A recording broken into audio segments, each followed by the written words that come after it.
Welcome to the workshop, The Lasting Effects of Helping and Loving a Child, brought to you by Caitlin Sykes. By the end of this workshop, as future educators and therapists, you will have walked away having learned three objectives. You will have become more aware of the curveballs in life that will knock a person over and the mindset that will keep them down. You will also have learned how to help and show a child love by using the methods of proactive love. And then lastly, you will have learned how to help and show a child love by using the methods of punitive love. So let's get started.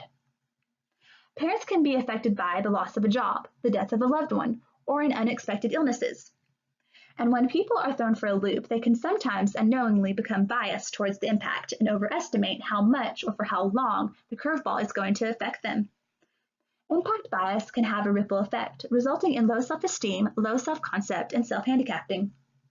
The children of these adults suffer repercussions of their parents' actions. Not only are these kids sometimes left to navigate through life by themselves, but because kids learn by observing others, they unconsciously pick up on their parents' bad habits. And unless rescued by a positive role model, they will find themselves with a whole list of problems. This brings us to question number 1. Think of a child or teen you know of who, due to circumstances, is headed for a rocky path. How could you help?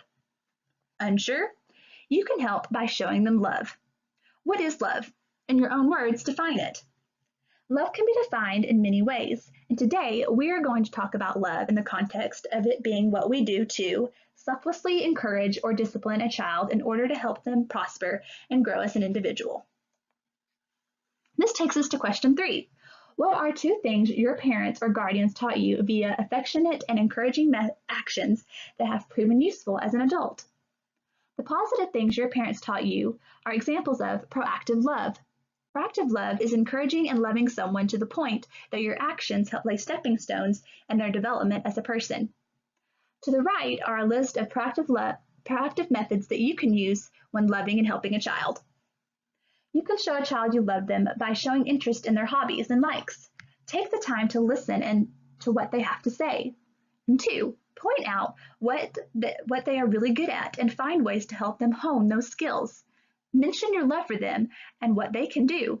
The more you do this, the more their negative view of their self-concept will disappear. It will also build their self-esteem. Thirdly, encourage them to find ways to show kindness to others. Nothing grows a person more than learning how to serve others. You can do this by taking them to visit shut-ins or volunteering at soup kitchens. Then, if you feel that they are hanging out with the wrong crowd, help them plan their weeks with engaging and fun activities. That way, they will stay busy and stay out of trouble. And lastly, encourage them to find opportunities to work. Don't buy them things. This could possibly help them develop a good work ethic, and in the process would open the door for you to teach them how to manage their money and a budget, which is very imperative as an adult. This takes us to question 4. What are 2 things your parents or guardians taught you via the means of disciplinary actions that have come in handy as an adult? Through the disciplinary actions your parents were implementing, punitive love. Punitive love is handing out punishment or constructive criticism in order to help develop a person's character. To the right are methods of punitive love. Physical punishment. By design, physical pain teaches us. However, in a public arena, this is not an option. Therefore, when working with children who are not your own, you have at your disposal the methods of revoking privileges and constructive criticism.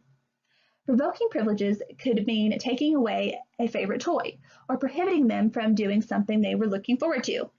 By temporarily taking away what their hearts desire, you are teaching them that their actions can have negative consequences. Giving constructive criticism to a child means lovingly pointing out their wrongdoings, then telling them how to fix them. For example, if a child was rude and broke something, you, by teaching them to recognize and acknowledge when they are in the wrong, can lead them to apologize and grow from their mistakes. Now, because no workshop is complete without practice, listen and follow along as I read this mock story. 12-year-old Annabeth lives with her mother in the projects of Atlanta, Georgia. Annabeth's dad left her family when she was 4, and after the death of her older brother 3 years ago, her mother took up drinking and shut everyone, including Annabeth, out of her life. Since her mother's self-imposed isolation, Annabeth has stopped participating in extracurricular activities and has entered into friendships with rebellious, unmotivated peers. As a result, she has taken up theft and pays little attention to her grades. At this rate, unless an intervention occurs, Annabeth will probably end up at a juvenile detention center by the time she is 15. Based on what you now know about the methods of proactive and punitive love, what are 2 proactive and 2 punitive methods you could use to help Annabeth reach her full potential? Helping someone in need is like putting gas in your car. It fills you up and keeps you going. Anytime you, with a good attitude, help someone, you are showing them love, and this 4-letter word is the one thing that kids from every background are searching and are hungry for.